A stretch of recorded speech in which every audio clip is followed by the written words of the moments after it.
C words and F words. Welcome to another illustrious episode of the one and only Brush Group Podcast.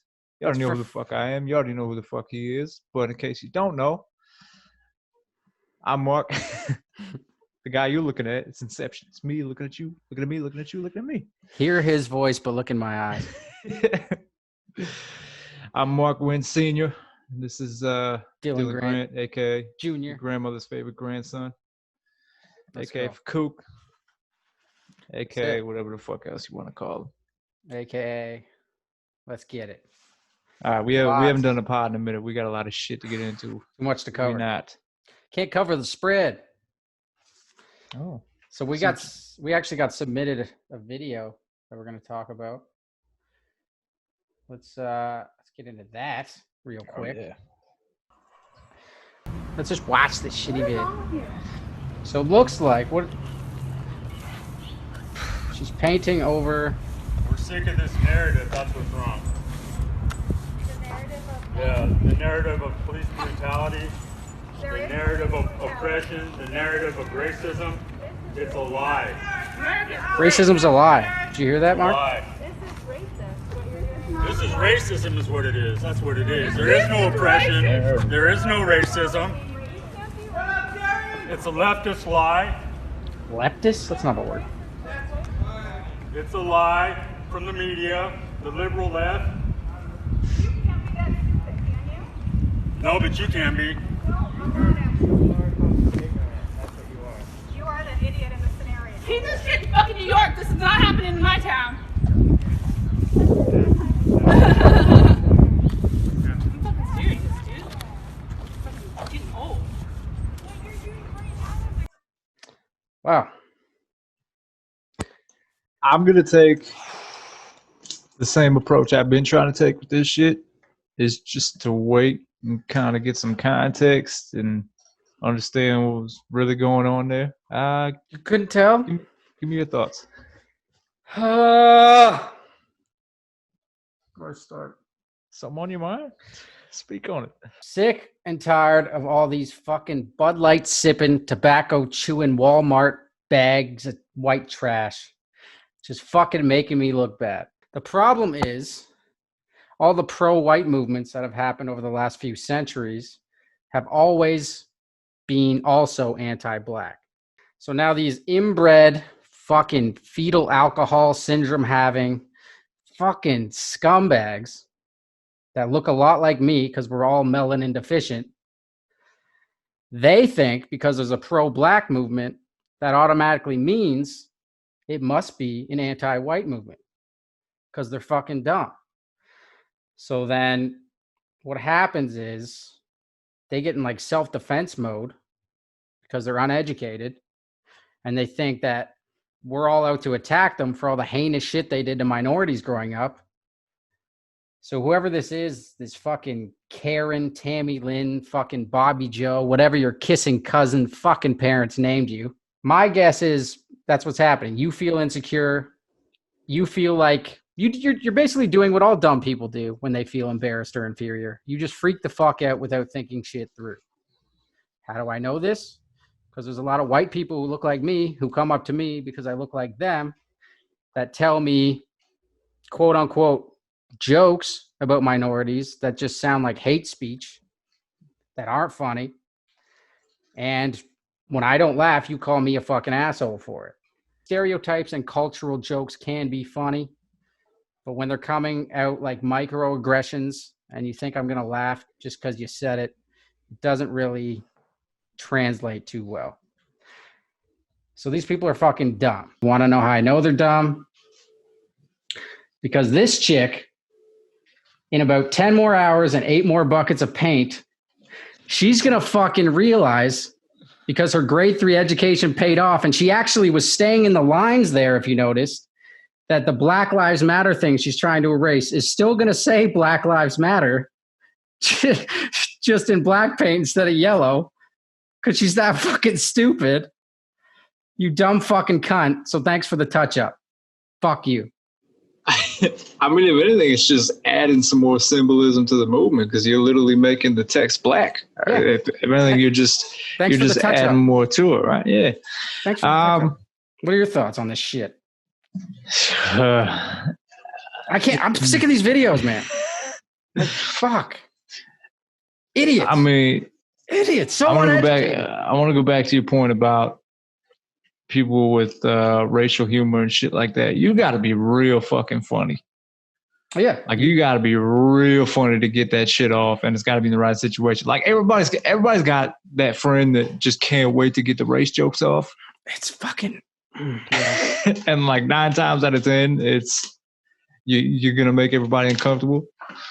It's like there's always a white kid who wants the pass or wants to get the jokes off or wants to be that guy that gets the extra privileges and shit. But I mean, our whole thing.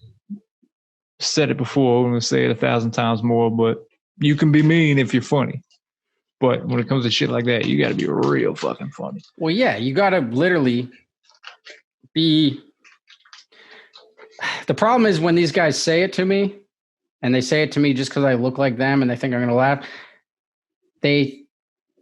There's no punchline. Like there's no substance. It's not even a joke. It's not well written. It's just like so and so likes this because they're this color. Like it's nothing. But it sounds the way you can like tell how someone delivers it. You know what I mean? Like you can hear like they just couldn't wait to get it out. They're like not even that. It's like it's almost like the context or the tone. It's just like that. It just doesn't feel right. And when like you're not trying to be funny, you're just aggressive. Like it's but they cover it up with a laugh, and they're like, "Oh, I was joking." Well, like it was terrible. It's not a joke. It's not good. But it can be. You can make touchy subjects funny. Let's say that. But you got to be good. You got to be funny. And a lot of these guys aren't funny because they're dumb. Then you got to be in the right circle of people. I mean, you have to be around people that have that kind of sense of humor too. You can't just assume because, you might have an easygoing friend or whatever, or somebody that's able to take a lot of shit. You still can't just assume that you're going to be able to get that off. Like, oh. Yeah, but that's a weird thing. Like on the other side of that, what's the racist screening process? You know what I mean? Like, how do you find out you're cool? Yeah. You start dropping the hard R puppies and shit. Like, I don't know. They just kind of do it, and it's just awkward for everybody. It's not good. Damn, you really you haven't grown up yet, huh? It sounds like a microaggression half the time. Like it doesn't sound. A microaggression. It's like what the fuck is a microaggression? It's like a little snap of like, just this little glimpse of like you being kind of racist. With me, I'm not just gonna sit here and do nothing while you insult this man's ethnicity. I wasn't insulting him. Excuse me. Did you or did you not say that this man seemed tired? Yes, he's my friend. I said, Paulo, you look tired. Microaggression! Persons of Hispanic backgrounds have been stereotyped as being sleepy, and saying they look tired is a microaggression that will not stand. Like you couldn't hold it in, and you just had to say it. It's just this little freak out. Like and these guys, like passive aggressive shit. Kinda, yeah. Well, like you can tell, there's no good intent behind it. Okay. And the fact that this Karen bitch, wherever she is, they thought racism was a stunt and a media stunt. Like, are you that naive? Are you that was some pretty good camera work in all those cop killing videos, or the videos of cops killing guys. That if it was fake, it was a stunt. It depends on what comes up on her book club Facebook chat group. Like it's whatever comes up on her timeline. These guys don't read books. No, these guys don't read books. No, they've got Facebook. And these are the people who are like so dumb that they think believing all these conspiracy theories is the smart thing to do. They're like, yo, you guys all got the wool over your eyes. You guys are actually the ones that are dumb. And it's just like, those are like the people I like to call actually retarded. Okay, we've talked about this shit. We've talked about this shit 1,000 times where it's like whenever some sort of a high stakes situation, for lack of a better term, comes into effect, people fucking panic and just go one way or the other. And then when, but that's what I'm saying. The vast majority of people aren't speaking for themselves. So once somebody's essentially made the decision for them, it's, It's kind of like political shit. It's like red tie, blue tie, or whatever the fuck. Yeah. First of all, I know nothing about politics, but this fucking guy who said it's a liberal stunt, I think I know like less than nothing about politics. This guy definitely knows less than me somehow, and he thinks he's smart by saying all this egregious shit. But somebody else told him that's what it was, and he can't think for himself. So he's like, "Well, yeah, that's dumb." what." Oh my god. I don't know. Something especially sad about like a fully grown adult. It's like you can't even have a conversation with. It's like you didn't learn anything in life, did you? But even dress yourself in the morning? Yeah, exactly. But these are the people who are like, all lives matter. Like those people like they don't know what's actually happening. They think there's a side because when they are pro-white, it's usually anti-black at the same time. But now that we're all collectively trying to be pro-black, they think it's anti-white, which is it defeats the whole purpose, because it's the whole point of this movement is we don't want any anti-anything. Like we all want to be included. Like you're missing the point again.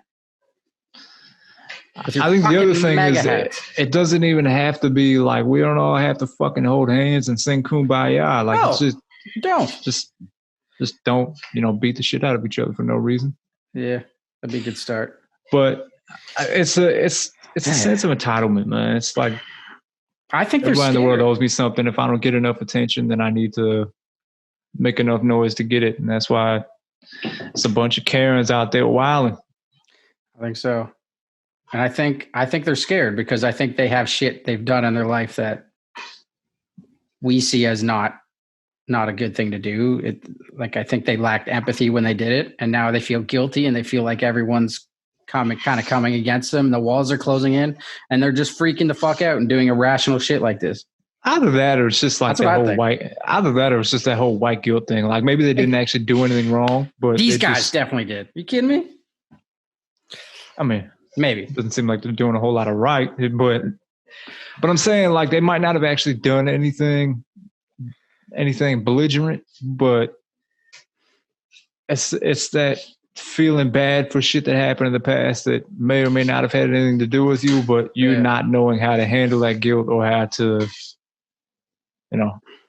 make things better, I guess. Like you're apologizing for some shit that's not directly your fault, but at the same time, you're not actually doing anything to make it better. No. And then when you don't get exactly the pat on the back you were hoping to get for it, then it's the whole world is out to get you. Like it's, I don't know. It's silly. It's entitlement. Thanks for watching. Since you're here, why not take the time to like the video, subscribe to the channel, and ring that bell. Also check out Brush Crew on Spotify, Spreaker, TikTok, and Instagram. And that's all I got.